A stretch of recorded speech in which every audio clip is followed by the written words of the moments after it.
somebody yelled an order and they began to shoot. And I saw her fall and I saw the blood on the snow. And that was the day I grew up. Have you ever thought about what you would say to the people that did this if you ever came face to face with them? I think I'd say, why? What have we done to you? What have you gained from this? And how do you sleep at night?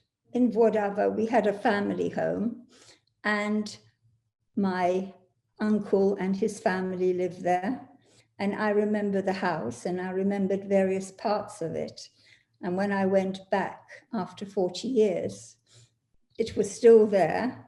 My father's brother was unfortunately deaf and mute, and he got married and had one son who was also unfortunately deaf and mute, but he was like my brother. We were always together. I looked after him.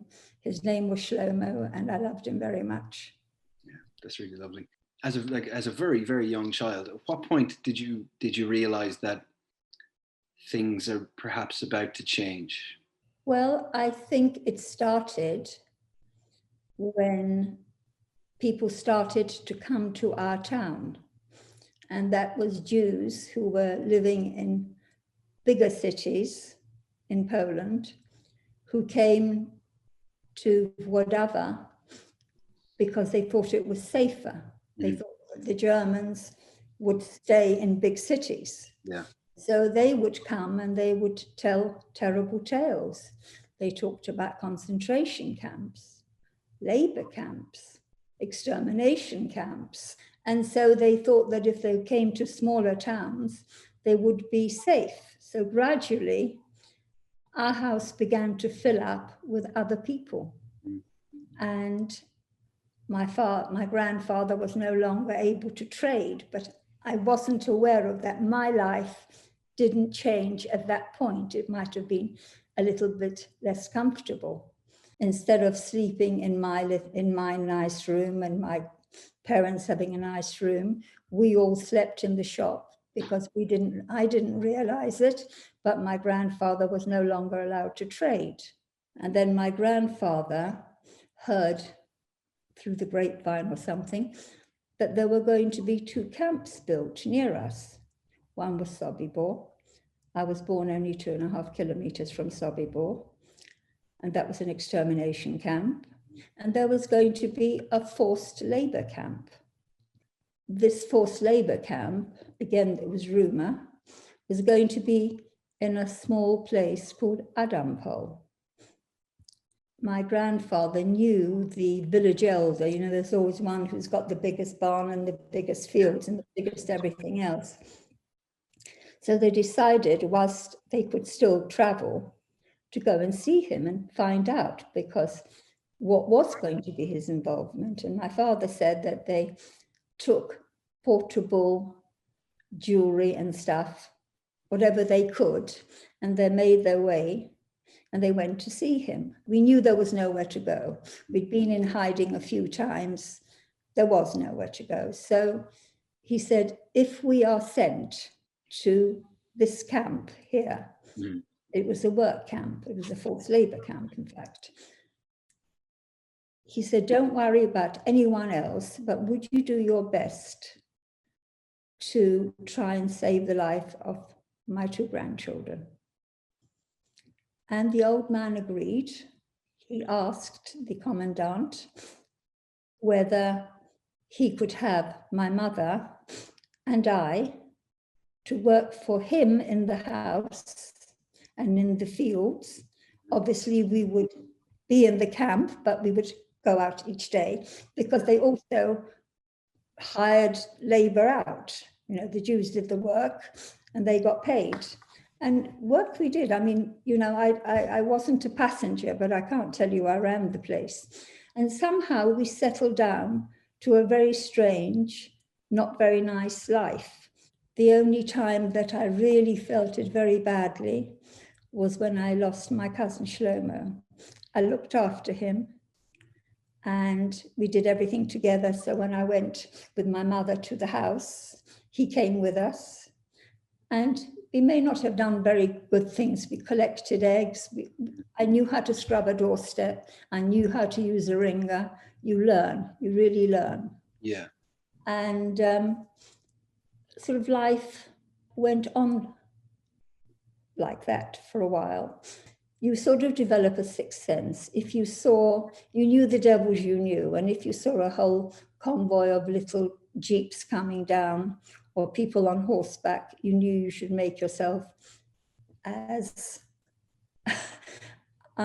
unseen as possible. And the other thing I learned is that you never run. Shlomo couldn't hear.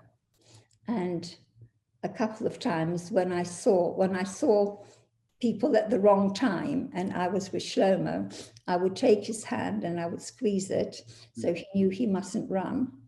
And we would dive into the first barn and into the straw. Mm-hmm. And we did it a few times and it worked. You said that you were very close to Shlomo. Yes. I looked after him because his parents were killed. Yeah. If you don't mind me asking, how did he die and how did you learn of his death? We were both doing something outside by the farmhouse, and I could hear the sound of jeeps. He was deaf and mute, he didn't hear. So I very quickly took his hand and squeezed it so he knew he mustn't run. And we walked, and I took him to the nearest, both of us, to the nearest barn. We'd done it a couple of times. We dived into the straw and waited for everything to be quiet. And I did the same thing, but we ran very quickly. And I dived into the straw and I felt round for him and he wasn't there. So I made a little space from the straw and looked out because I could hear them. And there he was. He was cowering by the door with his head down. And I didn't know what to do. I couldn't call him because he wouldn't hear. I could hear them. I could hear them at the door. So there wasn't time for me to go and get him and pull him. And the door, they always used to whack on the door. The door flew open and I can still see him to this day. He was cowering like this by the door and they literally picked him up by the scruff of his neck. I could see his feet kicking and I never saw him again. And that really got it to me. Between the village and the camp was the village sort of place where everybody drew, not obviously the people in the camp, but where the people living in Adampol drew water. Yeah. And I have many memories of me trying to help my mother carry water because we needed it for washing, for cleaning, for everything. There was no running water. Yeah. And I used to try and help her. I'm sure I was more of a nuisance than anything else. But they were marshalling people. And then suddenly I saw her. Now, my mother and I always made eye contact. Always made eye contact. And I could see her and she was talking to somebody and they were being pushed to it. And I tried to catch her eye and I couldn't understand why she wasn't looking at me. She always looked out for me. Mm. I decided that maybe I would go and take her hand as I'd always done. And as I was contemplating it, she was one of the last to be rounded up. So there may have been 3 rows of them, but she was, I think, second from the left. So I was looking by the well. And just as I literally couldn't understand why she wasn't looking, I was about to go down. Somebody yelled an order, and they began to shoot. And I saw her fall, and I saw the blood on the snow. And that was the day I grew up. Have you ever thought to yourself, having witnessed what you lived through, and having seen what you saw, have you ever thought to, like tried to wonder what the Nazis were thinking, why they did what they did? Yes, because there were people, they did atrocious things and then went home and patted the dog and bathed their babies. Did they think the babies were different from us? What I didn't ever understand is why we were so selected. We weren't a danger to them. We weren't at war with them. Yeah. The Jews, the German Jews were very devoted to Germany. They felt very German. So it was, I think if you have somebody who's charismatic or brutal and you're scared of him, you can be talked into almost anything. Yeah, absolutely. You can justify almost anything that you've done. One thing that I've gleaned from speaking to survivors and from speaking to you particularly is that the experience doesn't end with survival, that it is with you throughout the whole of your life. Always.